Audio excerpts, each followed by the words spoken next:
Bismillahirrahmanirrahim. Assalamualaikum warahmatullahi wabarakatuh. Selamat pagi.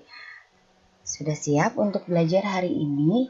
Sebelum belajar, Ibu ucapkan selamat datang untuk kalian di SMP Karya Putra Bangsa. Selamat duduk di kelas 7.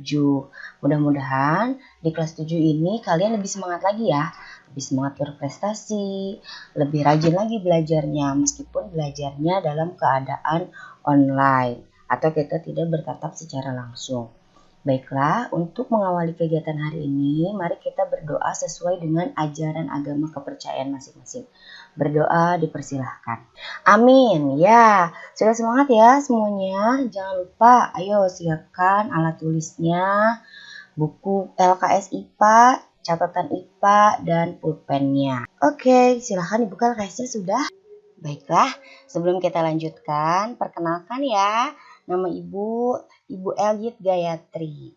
Ibu harap belajar dengan Ibu kalian bisa lebih bahagia, lebih senang mempelajari IPA. Perkenalkan, inilah aku.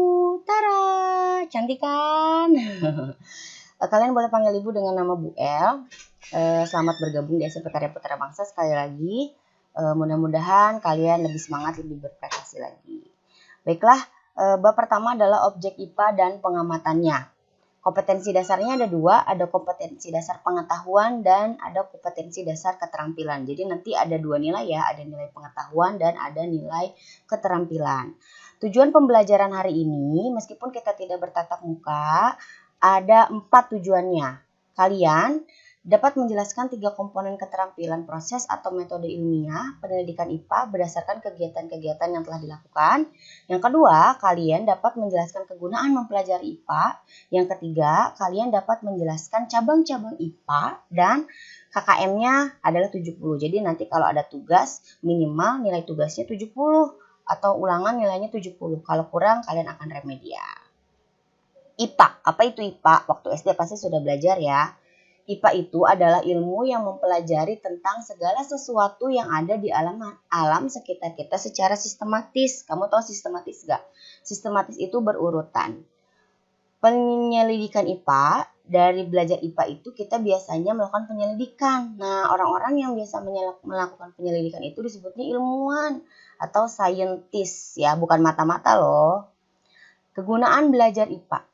Nih, catat, ingat baik-baik. Kegunaan belajar IPA yang pertama, kalian itu bisa memahami berbagai hal di sekitar kita, baik lingkungannya, makhluk hidupnya, beserta isinya. Yang kedua, kalian diharapkan setelah belajar IPA ini bisa menyelesaikan masalah. Misalkan menyelesaikan masalah pencegahan banjir, tanah longsor, dan lain sebagainya. Yang ketiga, berpikir logis dan sistematis. Logis itu artinya masuk akal ya. No hoax dan sistematis. Apa hayo tadi sistematis? Sistematis itu adalah berurutan. Yang keempat, dengan belajar IPA, kalian bisa meningkatkan kualitas hidup kalian. Kalian jadi tahu mana makanan yang sehat, mana yang tidak sehat, mana gaya hidup yang baik, dan mana gaya hidup yang tidak menguntungkan. Penyelidikan IPA yang pertama itu mengamati. Mengamati itu biasanya mengandalkan alat indera kita yang ada 5. Ayo, alat indera apa aja? Mata, hidung, lidah, telinga, dan kulit. Yang kedua, kalian bisa mengelompokkan. Penyelidikan IPA yang kedua setelah diamati itu harus dikelompokkan. Yang ketiga, kalian harus bisa menggunakan alat.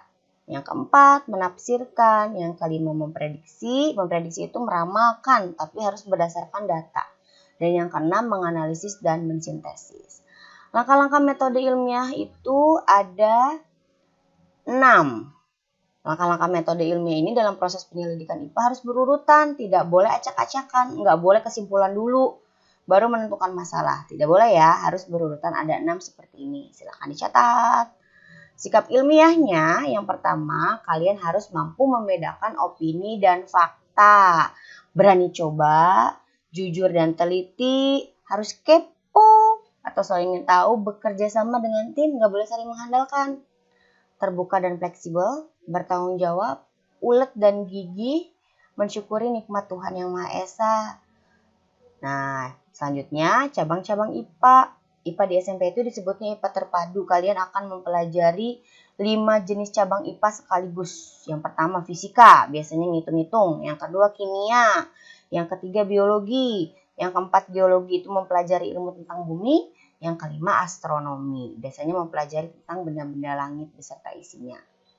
Cabang ilmu biologi, tadi kan cabang IPA. Cabang IPA itu kan ada kimia, fisika, biologi, geologi, astronomi. Nah, cabang biologi itu dibagi lagi. Ada botani. Botani itu ilmu yang mempelajari tentang tumbuhan.